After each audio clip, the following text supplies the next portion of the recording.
Singing Zippity Doo Dah out of Akron, the Owls take care of business on the road and pick up their first win of the season. We break down the Cherry and White's comeback win and give you an update on the future of the AAC. Inside the Nest is live and it starts right now.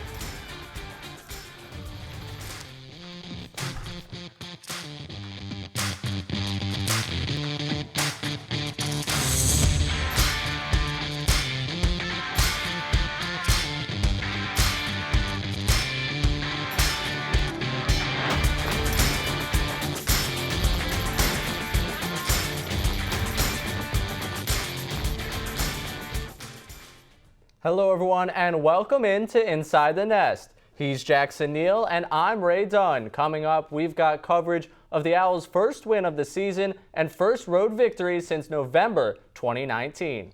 But before we recap the Cherry and White's win over Akron, there was big news that came out over the weekend about the future of the AAC. Yes, breakups are never easy. For collegiate athletics and its conferences, it can get messy.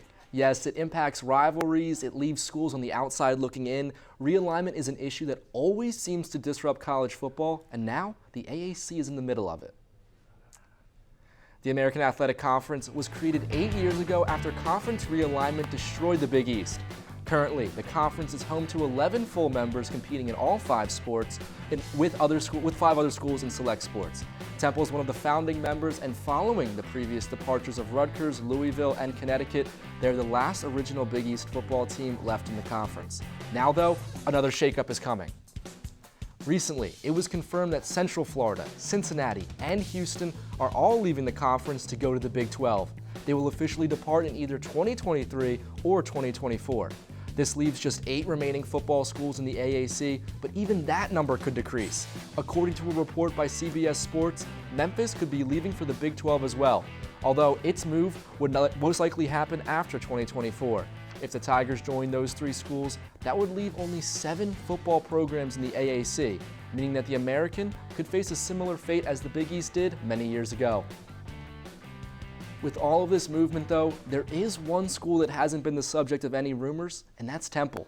Ray, what does this movement mean, and how do you see it playing out for Temple? I'll play Captain Obvious here for a moment. It's horrible for the conference. This is a horrific way to go through this season for the American Athletic Conference. Cincinnati is a top football program nationally, yearly. Houston, top 25 in basketball, yearly. UCF has been top 25 in both of those sports and really has the recruiting, the resources, and the student body to grow into one of the national powers as an athletic department. And now with the chance of Memphis going, there's the upper echelon of the conference. Right now, all that's left is the teams that have been middling towards the bottom of the American Athletic Conference over the last couple of years, save maybe SMU.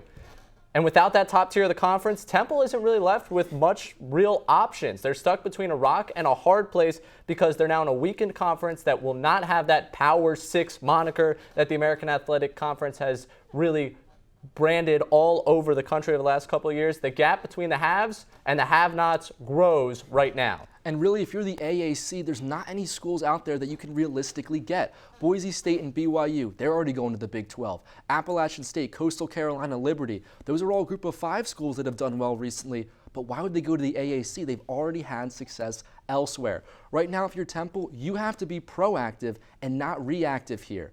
Look, they could possibly do something like Rutgers did and maybe leverage their big TV market to get into a Power 5. I know we haven't heard anything about the Big 10 or ACC wanting to expand, but the Big 12 is going to be at 14 teams. The SEC is nearing 16. Those conferences have to be looking and thinking, we want to form maybe a super mega conference. We've heard rumors about that before, and if that's the case, that's one of Temple's only options, or else they could be in the similar position of UConn, their football team without a home and just being known as a basketball school. Yeah, that football program has to get in gear as well as the basketball program to leverage themselves into a position to get into a Power 5 conference. But that is for a future day. Now, let's get back to the here and now of what's going on with Temple football. As we had a game this weekend for this Owls team. It's game 2 of the season this past Saturday at Akron with a moment to remember the 20th anniversary of 9/11.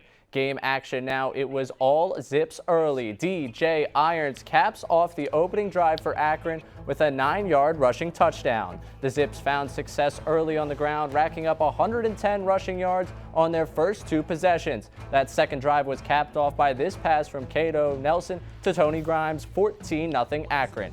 Don't push the panic button just yet. Randall Jones helps his young quarterback out on the touch pass, taking it 70 yards to the house. That's the first passing touchdown of Justin Lynch's career and the start of a big day for Jones, who finished with 7 catches and 170 yards. More from him later. 17-7 Akron now, and the Temple defense comes to life. Late in Jordan forces the fumble, and Will Kwenku takes it all the way back for the touchdown. The defense isn't done. Very next play from scrimmage, defensive end Manny Walker intercepts the pass and puts the Owls in front. That's the second interception of his college career. Not bad for the guy up front. Late in the first half, Justin Lynch begins to find a rhythm. Once again, it's Randall Jones. The Owls drive 59 yards in just under 3 minutes, and Rory Bell gets the chance to cap it off with a field goal. Owls with the 24-17 lead going into the second half, and that second half is more domination from the boys from 10th and Diamond. Lynch and Jones connects again to make it a 2-score ball game. The true freshman quarterback completed his first 9 passes of the second half and was not sacked at all in the game. He gets a chance to add a rushing touchdown to his performance and put the game on ice. Owls knock off Akron by a final score of 45-24 and improve to 1-1 on the season. During the win, the Cherry and White got its ground game going. The team rushed for 177 yards with 4 different players in double figures and averaged more than 5 yards per rush. One area that was a big difference was turnovers. After losing possession 5 times in week 1, the Owls didn't turn the ball over once in this game. Meanwhile, Akron lost a fumble and threw an interception. The players of the game for the Owls were the leaders on each side of the ball. Quarterback Justin Lynch capitalized on his first start. He became the first Temple quarterback to throw for at least 250 yards while completing 80% of his passes without an interception, per Kyle Gauss from owlscoop.com. Not bad for a true freshman. Will Kwenku played likely the best game of his Temple career. The linebacker was flying all over the field, finishing with 7 tackles, 2 sacks, and a return fumble for touchdown. He earned the American Athletic Conference's Defensive Player of the Week. Now, Ray, looking at this game, it was a big win for Temple. They finally get a W in their record book. What is your initial reaction coming out of this one?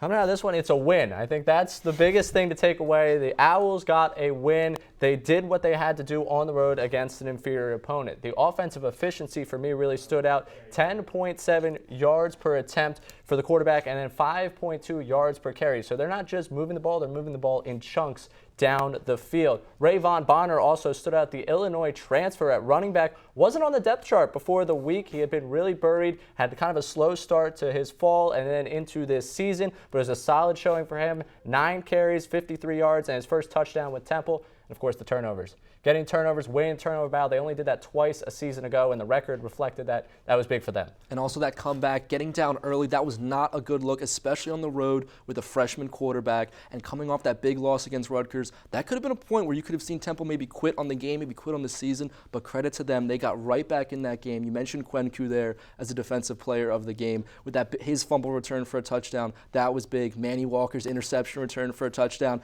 Those defensive touchdowns put some points on the board, ease Lynch's nerves and allowed him to have that great performance like you mentioned. Absolutely. And when you're looking at this team going forward, this is something they can build really from. I think that there was not a lot you could take out of that second half against Rutgers to look forward to something. The fact that they started slow but came along throughout the game and finished strong and really imposed their will in a team gives them something to look for going forward. It certainly did. They really continued to push the gas pedal on that one and get the big win. Absolutely. This game versus Akron was Temple's second straight road game to start this season. Playing back-to-back road games, dealing with classes, COVID, and the demands of D1 athletics is not easy. Inside the Nest reporter Emily Cochran joins us here to tell us how quarterback Real Mitchell is coping with this stress and how he's trying to make it easier for others. Hi, Emily. Thanks, guys. Student athletes are responsible for balancing multiple things at one time. This can sometimes negatively impact their own mental health. But number 11, Real Mitchell has created a way to alleviate the stress and anxiety that can weigh down his own Temple Owls. For more than 10 hours a week, the Owls train their bodies for the field. But their minds need to be just as strong. Like other students on campus, student athletes also struggle with their mental health. I've definitely fallen victim to wanting to be the tough guy when I'm not supposed to. Achieving that Temple tough mindset is not always easy for these Owls. With weekly games, daily lifts, and a full schedule of classes, maintaining good balance on and off the field can be hard. It will have a profound impact on stress levels, anxiety, and even performance if we don't have good balance. But balance is just one part of this story.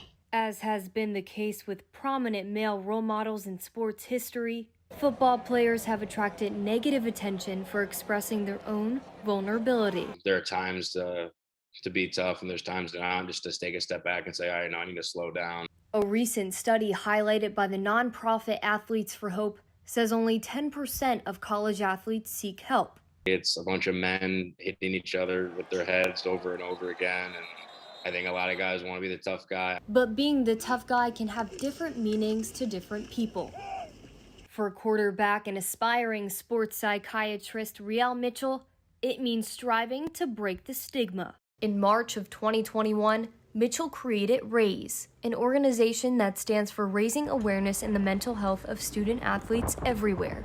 Mitchell would hold weekly meetings for the team, creating slideshow presentations to strike up conversations between the Owls. An average of 11 players would attend each week to talk about things other than football. Whether that was isolation, depression, anxiety, your childhood, those are all topics that we had covered. But the quarterback, along with players from 7 other athletic teams, wanted more. This year, the Student Athlete Mental Health Alliance group was created for all athletes at Temple. The 1 or 2 ambassadors from each team involved received training through Zoom on mental health and wellness. The main message and goal behind the organizations are to lessen that stigma that surrounds student athletes. With Mitchell's leadership, the Alliance group continues to grow, and the Owls continue to improve their focus both on the field and especially within themselves. If you or someone you know is struggling with mental health issues at Temple, you can reach out to the Tuttleman Counseling Services here on campus, or if you are a student athlete seeking help, you can reach out to TU Owls Wellness at temple.edu and the suicide hotline 800-273-8255. Time to take a break. When Inside the Nest continues, we'll hear from head coach Rod Carey, and we will start to look ahead to Temple's matchup with Boston College. We're back in 90 seconds. Welcome back to Inside the Nest. It didn't start out too well. But following Saturday's win, head coach Ron Carey had some favorable things to say about his squad. Here's part 1 of Carey's press conference from Monday, where he talks about the slow start, his freshman quarterback, turnovers, and the defense. After looking at the film, obviously, really poor start to the game. And, that was the bad news. The good news is we found a way to kind of change the tide there. And certainly in the second half, gain control of the game. The 2 defensive scores were huge, but certainly felt like as we were progressing, as it was 17-7, that we were getting some form, and then you get those 2 scores, and really kind of changed the whole dynamic. But felt like we were turning it anyways, right there. Pleased with Justin's, his game. I think there were a lot of positives out of the game. We certainly played more physical, on all 3 phases than we did the week before, which was good to see. And still a lot to clean up execution-wise, but when you don't turn the ball over and you get 2 turnovers and then for scores on top of it, it certainly makes for a recipe where you have a high probability of being successful. So we can open it up for questions from there. Rod, just when you had more of a chance to look at the film of Justin's performance, what did you think? I mean, when we were talking to him, even after the game, I'm sure this isn't a surprise to you. He sounds like he's 18 going on like 26, just seemed like really mature and composed and everything. What did you think from his performance once you looked at it on film? I think you saw that maturity and composure come through on film too. He operated the offense well, he communicated well, and then pre-snap and then post-snap, didn't have a bunch of errors there, just really, executed. He may have had some physical things with his feet at times and, different things like that, but when he was throwing the ball, but mentally certainly handled that as well. So overall, really pleased with that. If you get to the point where, you got two capable quarterbacks, could you be playing two quarterbacks as this season moves along? You always like to have one quarterback. I've said that even when I've played two, and I will certainly cross that bridge when we come to it. How's that for a non-answer, Sean? Overall, after the two initial scoring drives, was very, very pleased with the defense and how they ran around. We had some missed tackles in there, which we got to get working at that tomorrow and get that cleaned up. But really, it was 17-7. Well, it was 14-0, right? And then at one point late in the fourth quarter, it was 45-17. So didn't really give up. Outscored them 45-3. So that 3, they gave up that 3 points there until that last touchdown, obviously. But thought they played really well after that poor start. I'm curious, as a whole, what did you see as the big difference as far as how the team responded to adversity in the Akron game versus Rutgers? Because things got out of hand a little bit early, but you guys were able to bounce back this week. What did you see on the sidelines that was a little bit different from Rutgers? Well, we didn't panic, and I don't think we panicked at Rutgers either. I really think in both cases, the team really stuck together, which was good to see. I think the biggest thing that we did, because obviously Rutgers is like ancient history to me, but going back, when we did finally calm down, had that to a 2-score game there and really did some good things in there. This time, down 2 scores, came back and then kept going with it. So I think just the finishing of it was probably one of the big differences. Again, both really bad starts. So we certainly can't afford that this weekend. I wanted to ask about Hogarth. He's in there in the first half, the other day. What is he? He's a walk-on defensive tackle who's now playing the end in that 3-4 setup. What does he bring to that and what's kind of pushed him up there? Well, he's done a nice job through fall camp of getting in there and being physical and playing physical, and certainly had an entire year to train, and like to see that he's gotten in there and played and done well, because he's certainly earning all that time in practice and what he's done in practice. So you've seen that as a result of his work. There's the first part of Rod Carey's presser. Jackson, as you listen along, what sticks out to you? Well, there were a couple things. First of all, I mentioned the slow start, that 14-0 start. Coming back from that was big. Cleaning up their execution. I think penalties is one area they could definitely improve on. But the big thing that I heard was when he talked about quarterbacks, was when he talked about D'Wan Mathis, especially. Because right now, Justin Lynch played a great game and all, but when Mathis is ready to come back, Carey's right. When you have, what's the old saying? When you have 2 QBs, you have none. So right now, if you're looking at the Owls quarterback situation, it's not been stable for quite some time, dating all the way back to last season. When it comes time and Mathis is ready, I think Carey is kind of hinting at it, and I would agree with him that it's time to put Mathis back in as soon as he's ready. You can't just put one game of Justin Lynch looking great against Akron, not a very good college football team, above Mathis sticking himself out ahead of the competition all during the spring. Jackson, I've been a part of this show for a long time. The last 4 years I've worked on the show, each year there's been a quarterback controversy discussion on this show. I'm not ready to have that conversation again. I do want to quickly point out that the defense really flipped the script, and he mentioned that for a five-drive stretch to the end of the first half, the start of the second half, 15 plays, -2 yards. All right, it's time for us to get to the second part of Kerry's Monday presser. Kerry talked about playing BC, playing at home, injuries, and touches on those former Temple players who now play for the Eagles. That was good. Moving on to BC, obviously, really talented football team, outstanding quarterback, just well coached. They fly around on defense, special teams. They're disciplined as well. So it's going to be a good challenge, and it'll be one we'll finally be at home, which will be first time all year, which we're excited about. Have fans, first time since 19. UConn, I think, was the last time we were home with fans in 2019. So I know our guys will be excited about that, so that fans and then obviously families can come too. So we got a lot of work to do this week, a lot of prep. Starting tomorrow, we'll get right at it. It seemed like there was a bit more of an attempt to get the ball into the hands of Randall and Jaden behind the line of scrimmage, a lot of bubbles, jet motion stuff.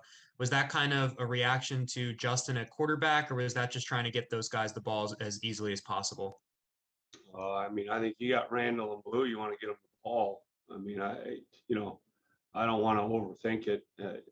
I don't care whether I'm in there playing quarterback. You want to get those two dudes the ball. So that's kind of where that's at. Is Dewan, could he be practicing soon? He's day to day. So today we don't practice. Good day for him to rehab. It's coming along. I really won't know until, tomorrow morning when we get out there, because, I'm hopeful that he is. How are just a couple updates on Deshaun Winston and Trey Blair and Adam too, if you know anything about their status for this week? Yeah, so all three are day to day, like Dewan, and I'm really hopeful they'll all be out there tomorrow. They're all three, I guess it's good news in situations. They're all four really situations where it's a matter of, can they go with the pain? And because I think they're all coming up on a situation where it's safe. That's number one. It's safe for them to go. Now it's a matter of pain tolerance and things like that, and movements along with those injuries. So I'm hopeful that they'll all be out there tomorrow, John. I won't know that though until tomorrow. And just on BC, I would imagine nothing probably looks like it would change with which quarterback goes. You think that's probably the case? Yeah, I heard that their quarterback was out in the game or went out in the game. And I don't know anything about the injury. I don't know it. So we're preparing for him. The backup comes in, and he's certainly a good player too. Saw that on film. So I don't know how much their offense will or wouldn't change with him in there. And as for the other thing I wanted to ask about BC was, beyond just Chris Banks and IGM, who have good knowledge, right, of your system, what you guys do, even operationally. Even Pat and Vinny, they've just been around, have so much time around what you guys do. Do you have to tweak any operational things based on all the knowledge that group of guys has? No, like I've said before, we're happy for everybody that that was here, that moved on. They obviously moved on for individual reasons, and we're happy, and we hope that they find and are doing what they sought out to do. But as far as the operational stuff that we're doing, no, no is the short answer. Okay, not at all. No signal. No nothing. Nothing really changing. Yeah. Mm-hmm. Okay, thanks. There was part two of Rod Carey's press conference. Ray, what are your takeaways from what he said there?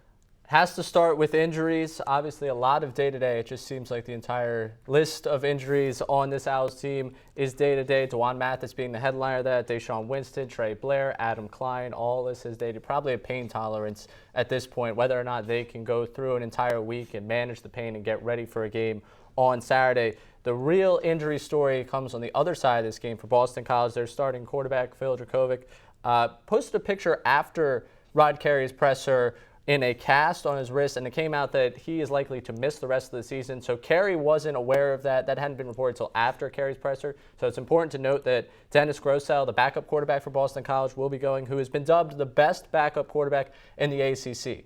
And now, if I know anything about Philadelphia and Eagles playing in Philadelphia, backup quarterbacks usually fare pretty well. Yeah, then if you look at last year, in the closing game of the season last year against Virginia, he threw for over 500 yards, 5 touchdowns, but 3 interceptions for Grosso. So that's going to be something that Temple has to look for. Can they force him to turn the ball over? Because we know he can do that. Yeah, absolutely. I think that one further thing to focus on from that conversation, just the familiarity. And I know we're going to get into that when we talk about this Boston College program, but there is a lot of familiar faces on the other side for the Eagles in that game. Be interested to see what happens with that team on Saturday. For us, it's time to take a quick break. When we come back, it's time for Boston College. We'll break down the Eagles' season so far and take a look at some players on the other side that are the familiar faces from the Owls. Inside the Nest, we'll be right back.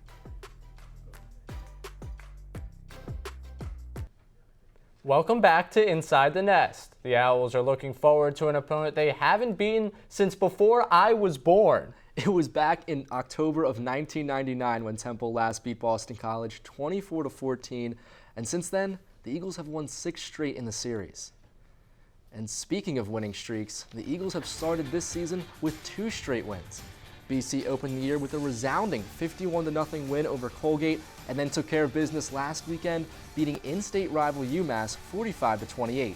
It's a strong start for a Boston College team that had an up-and-down 2020 campaign that saw them finish 6-5.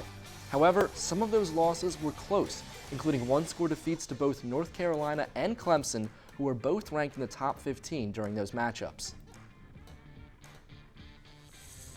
With an eye towards the Owls portion of the matchup, the key will be Justin Lynch's growth as a passer. After an impressive first start against Akron, in which he went 19 of 23 with 245 yards and 2 touchdowns through the air, Boston College's secondary has had a poor start to the season, especially a poor showing against UMass last week, and is not one of college football's premier powers. The Eagles have had a lackluster pass defense the last few years, and the Owls will need to exploit it. If Lynch can maximize his talented receiving core, the Owls might be in good shape on Saturday. For Boston College, it received bad news on Monday when it was reported that starting quarterback Phil Dracovic will likely miss the rest of the season after undergoing hand surgery. That puts the pressure on the Eagles' rushing attack, specifically Patrick Garwo, who exploded for 160 yards against UMass last game. The Levittown, PA native is averaging nearly 10 yards per rush, and if BC can get him going and control the clock, I like their chances against the Owls. Just like earlier this season against Rutgers, Temple will be matched up with a few familiar faces. Rod Carey touched on it a bit earlier. Former single-digit linebacker Isaiah Graham Mobley was a key voice in the Owls locker room over the last few years before transferring to Boston College last season. Graham Mobley racked up multiple tackles and sacks through his first games as a Eagle. He is joined on that side of the ball by Temple former defensive tackle Chris Banks. Banks has yet to make much of an impact for the Eagles on their experienced defensive line, as he's only recorded 1 tackle so far this season. Also, former Temple athletic director Pat Kraft is now the AD for Boston College and is entering his 2nd year in Chestnut Hill. Temple fans will return to Lincoln Financial Field for the first time since November 7th, 2020, when the Owls faced SMU. It'll be the first time there'll be no capacity limits since the 2019 season.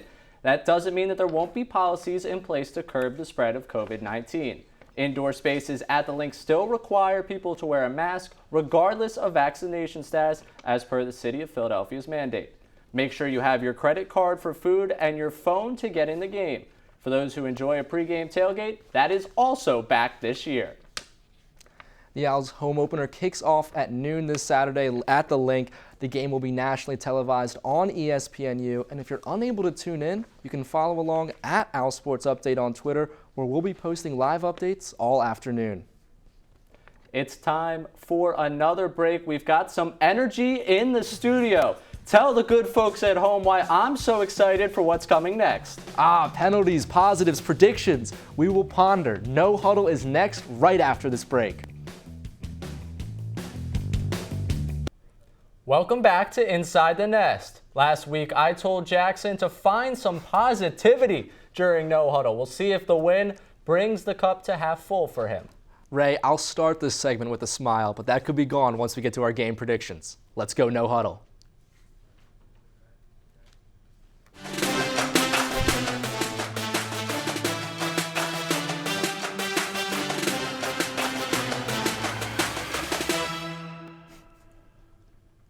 Let's start out with an easy one, Jackson. What was the most impressive part of Saturday's win? I'm going to say resilience for Temple. They started out down early, 14-0 on the road to one of the worst teams in college football with and they're starting a freshman quarterback, Temple is. That was pretty rough, but being able to bounce back and get those defensive touchdowns, Justin Lynch able to stay composed, still throw some scores and rush in for another one, that resilience to come back in the game, that was big for Temple. They could have quit, especially after week 1 against Rutgers, and they got in that position, but they didn't. Big win for them. I'm going to go with the quarterback position. Justin Lynch's growth throughout that game. Looked shaky at the start, came off a rough game against Rutgers, a true freshman put into that position, and was able to have a tremendous game. Kerry had mentioned his eligibility. Lynch felt like a future quarterback for this team going forward. Obviously, it was against Akron, and that is the type of performance you want to see out of a future quarterback, but it felt very real for him. And if you remember in the Rutgers game, there was a sequence where Randall Jones was extremely frustrated with a pass that Lynch had thrown behind him. Well, Randall Jones is happy this week. 7 catches, 170 yards, 2 touchdowns. That's how you take care of your receiving core. It certainly is, and something a little bit less positive now. Temple was flagged 7 times for 70 yards. Are you concerned about the number of penalties? Not really. I think the coaching staff is going to end up being able to take care of this and work with the execution. Rod Carey was aware of it. He mentioned the execution in his press conference this week. It's a team that hasn't won, really, a ton in the last 365 days. They had a little swagger to them. They played, they taunted a little bit, but I think that's going to be reeled in. I think they'll understand how to act going forward, and the refs were a little bit flag happy in that game. Ray, it's going to be a rare agreement for us. I'm going to also say it's not that big of a deal. Look, freshman QB on the road, you're going to make some mistakes, especially in game 2. What I am worried about, though, is that slow start. You do that against a good team like Boston College, you're not able to come back in a game like that. You're put away before the first half even ends. That's the thing that Temple really needs to work on going forward. Now, this matchup with Boston College for Temple is the marker of a bigger weekend for the AAC, where a lot of these teams will be taking on Power 5 opponents. Jackson, what matchup are you looking forward to the most? I'm going to have to go with Memphis versus Mississippi State.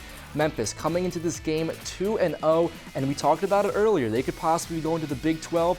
This is a big barometer game for that program. Mississippi State, yes, they're 2-0, but many consider them to be possibly the worst team in their division. Now, that division's the SEC West. 5 of the 7 teams in the top 25, so they're still pretty good. But Memphis has had a high-flying offense, scoring 40-plus points in both of their first 2 games. I want to see if they can do it against the Power 5 defense like Mississippi State that just held NC State to 10 points last weekend.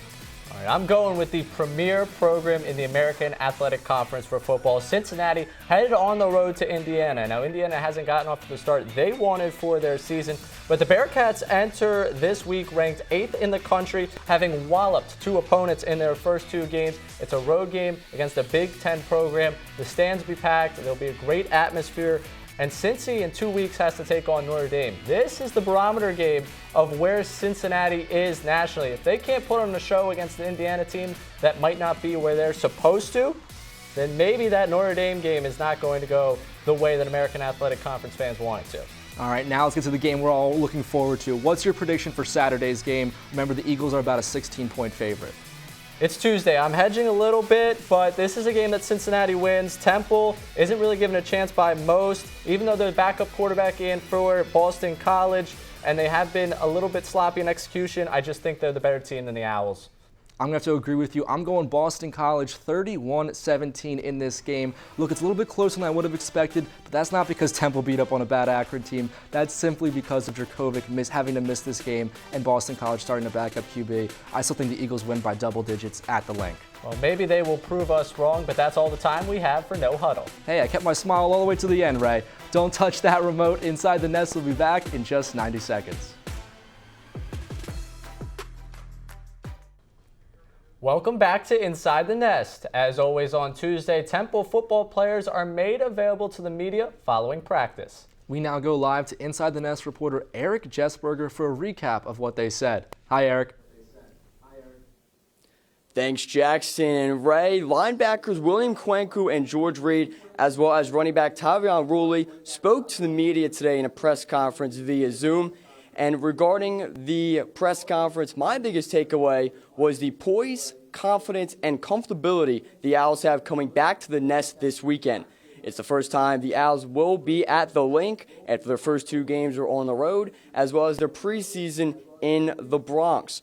Regarding coming back home to the Link, George Reed was quoted, "Doesn't matter where we're at, we're going to put the ball down and play." This weekend we'll also welcome back, as mentioned in the show, the linebacker Isaiah Graham Mobley, who will not be in cherry and white this time this season. But regarding that matchup, the backfield against Mobley, who will be linebacker on the defensive side of the ball, Tavion Ruley mentioned, "We worry about ourselves. No key players on the other side of the ball, and we execute our game plan." A one-on-one matchup between the Owls backfield and Mobley and the Boston College defense. Definitely the Owls fans will look forward to this weekend at the Link. We're going to look forward to seeing how the Owls execute their game plan against some familiar faces for the Eagles. Hey, Eric, thank you so much for that. I'm really curious about the overall vibe of this team. It has to be better today than it was a week ago. A big win and a big game coming up suggests this team should be hyped up. What'd you gather from the team in this media availability? Yeah, the overall poise, confidence they have. Justin Lynch, of course, the true freshman under center last week, stepping up in a big way. We heard the constant quotes from the players in the press conference, as well as the entirety of last week, next man up. So the mentality for this team, there's always somebody able to fill in a role, fill in the vacancies that players such as Mobley left after leaving the Owls coming into the season, as well as the injuries which have plagued the Owls so far this 2021 season. It's next man up, and the overall vibe of this team, a lot of players have been called ballers, and they're ready to get things going after a tough matchup back at home for the first time this season. Thank you so much, Eric. Owl Sports Update will be back on Thursday. Make sure to tune into TUTV, where Josh Safran and Sage Hurley will be on desk for their first time, bringing you Temple sports coverage. And then each week this semester, our 3-show lineup, our Monday sports brief. We are here on Tuesdays with Inside the Nest, and finally, Owl Sports Update on Thursdays, all semester long. Now, Jackson, I'm looking forward to see what they have to say about this game on Thursday. I know Josh Safran has a great recap on what happened over the weekend at Akron, so I'm sure that show's going to have all the bases covered for this game. Oh, I'm sure they will. I'm also interested to see what their predictions are going to be. We're both picking Boston College, but I want to see if Josh or Sage, I want to see if one of them is brave enough maybe to go out there on a limb and pick Temple, especially after the big win against Akron. All right, well, that is all the time we have today. Thank you so much for watching. Don't forget to follow our coverage for the Owls home opener on Saturday on our social media at Owl Sports Update. For Ray Dunn and the entire Inside the Nest crew, I'm Jackson Neal. See you next Tuesday.